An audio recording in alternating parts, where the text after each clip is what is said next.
By the end of this video, you might be compelled to stop eating in public. Here's why.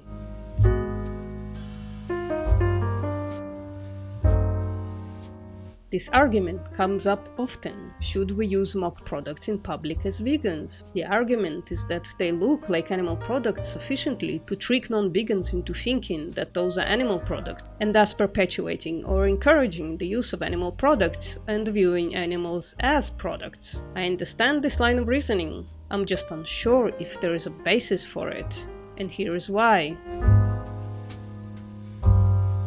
I don't think we should abolish mock products. Their resemblance to animal products will disconnect from that context as time goes on, as it did with other things already. For example, glues used to be animal-based and are no longer. Essentially, they are mock products of what used to be a glue, and it's a good thing that we got alternatives. Creating a mock product is an integral part of abolishing the actual harmful product, in my opinion. Vegans who use this argument that vegans shouldn't use mock products in public because they perpetuate animal use will actually give examples like faux leather and mock meats. But where do we draw the line? Plant milks are mock products that are gaining popularity with non-vegans as well, since, well, they taste good, and not 65% of the world are allergic to them. Meaning some people can be allergic to some plant milks, but nobody is allergic to bloody all of them, are they? Supposedly, drinking a plant milk in public straight from the carton is not in contention, because the labeling is clear and nobody is going to get it confused with cow milk, despite what the dairy industry claims. But what about stepping out into the world holding a cup of coffee with some foamy oat milk? There is no clear distinction unless you are very close and can smell the sweet smell of oats and know the difference from the terrible smell of heated cow milk. Should we then feel obliged to not drink coffee in public? What about a sandwich wrapped in paper that has any vegan feeling except mock products? It could be pure roasted veggies, and people could assume that this sandwich, like any sandwich they ever saw, is filled with animal products. In my opinion, in most cases, all vegan products will look indistinguishable from animal products, both because animal products are prevalent in society and because they don't look like the animals they came from. And what about a cotton sweater that to a non-textile expert might look like wool? That one is a true story. I have this really old cotton knitted sweater, but because it was washed many times, it lost a little bit of its shape, and some people did mistake it for wool. So unless we vow to only wear and eat things that have vegan written all over them, or eat only whole plant foods in public, I don't think this argument can withstand examples that aren't as prevalent as faux leather and a Beyond Burger. And I don't think I find a Beyond Burger that much different from a cup of coffee. The accumulation of all these examples is so vast that it becomes pretty prohibitive to be vegan in a public sphere. And as I hope I make it clear in the next segment, I don't think it's needed. In order to argue about the public responses to mock products, I think we must split people into some groups. That's not the best solution. Every person has different reactions to things, but it's a bit more granular for our consideration of the population.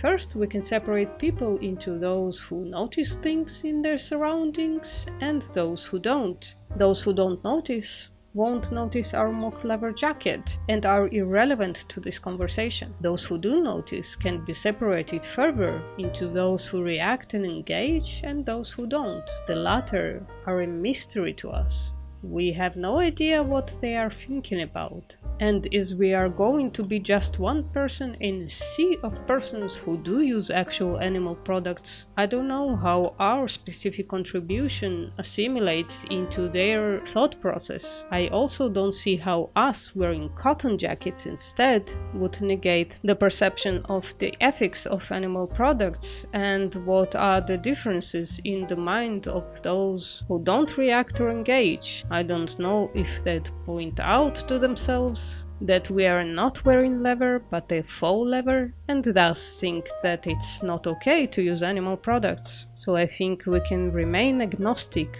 on their thought process and should just take them out of the equation. We don't know what they are thinking. Those who do react but engage in a way that doesn't allow dialogue, I personally would disregard them as well, because they seem to not be interested in being influenced by the outside input. So they are out of the equation, in my opinion, because we are looking for people that can be influenced by outside input. That's one of the parameters of the argument. Now we are left with those who react and engage. They probably can also be separated into those who engage with the knowledge that you are a vegan and thus don't wear animal products, and those who don't. The latter would say something like, "Nice jacket, where did you get it?" And you can engage back in a manner that makes it clear that what you are wearing is mock. Something like, "Thank you, this is for leather, I got it from this store." It's nice of them to have an option of non-leather items.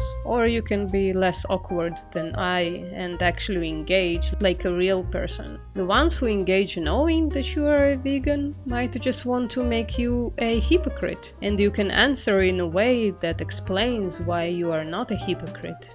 This is faux leather, it didn't come from a sentient being.